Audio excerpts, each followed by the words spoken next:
Welcome back to the channel, and if you're new, welcome to you. So on today's video, BMW E36. Yeah, E36. As you saw by the thumbnail, we've shot so many E30s in the past year, but yeah, now it's something different, E36, and trust me, the engine in this car, you're not expecting it. It's a twin turbo. Keep that in mind. Twin turbo. Take this moment to guess what engine you think is in the car. As I mentioned, twin turbo. So anything twin turbo that comes to mind, yeah, take a guess.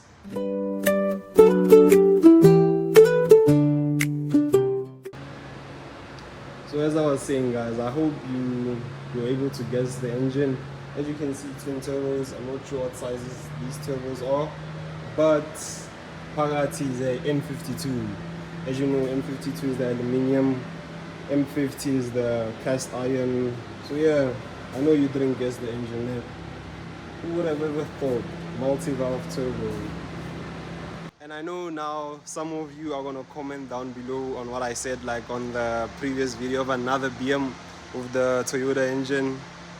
It was just a video, man, nothing personal. So this one is for the BMW fanboys, like BMW boys at heart.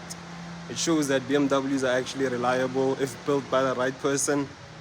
So yeah, let's get to it. So before we actually get to it, let me give you a slight walk around. So as you can see, it's the E36 rims on the car. I already spoke about the engine bay, and you probably guessed it. I hope you did. Interior wise, still OEM interior, quite clean. Just a few gauges, as you know, race car stuff. Oh, let me show you. Where's the slicks?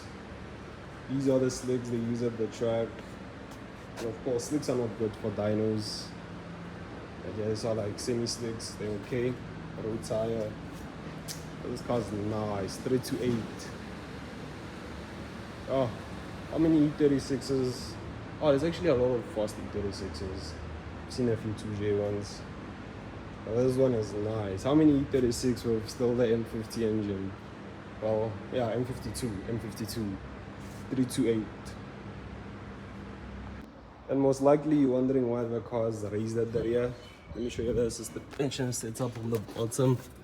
As you can see, it looks OEM-ish, but it has been slightly changed. As you can see in the rear, just to stiffen it a bit up for traction wise and etc. As you know, it's an independent diff, not solid. Fuel cell, yeah, race car things.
Sounds amazing, it's loud. Any turbo car sounds amazing, in my opinion. I'm not really an aspirate guy. Actually, I'm lying. You see multivitamin, like the spin cars, they sound good. Some of them, if the pipe work is good. But also this one with the turbos and stuff, it sounds good. It's just that turbos give off like more of a tractor vibe, diesel or whatever, you know, that tone. Because I actually like diesels, yeah.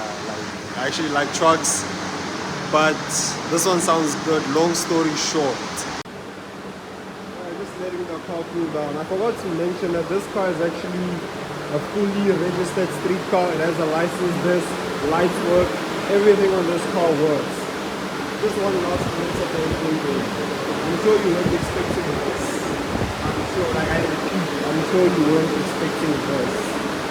I also made a custom car so that you won't have to put one on the lumbar sensor on one side, so you can have them on both sides.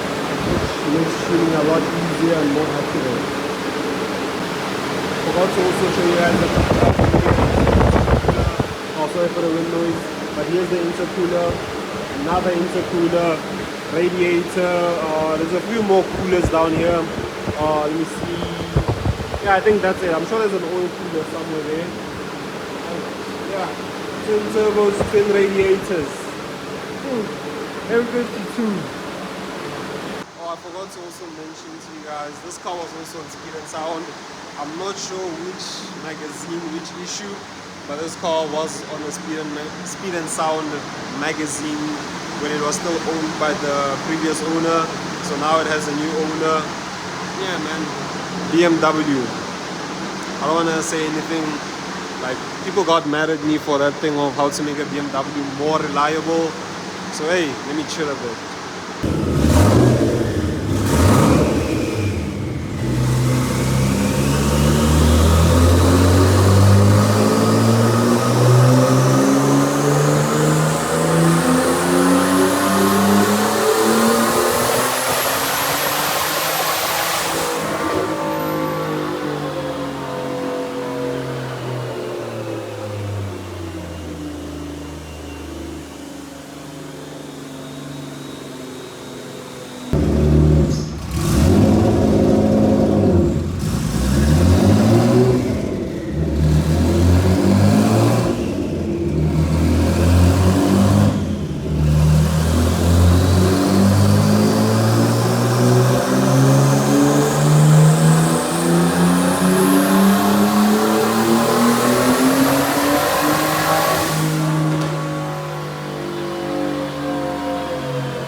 Hope you guys enjoyed the video.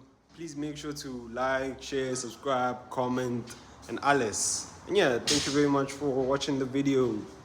Maybe I should ask the owner like for a private feature to do some rolling shots with this car. It'll be awesome. Awesome.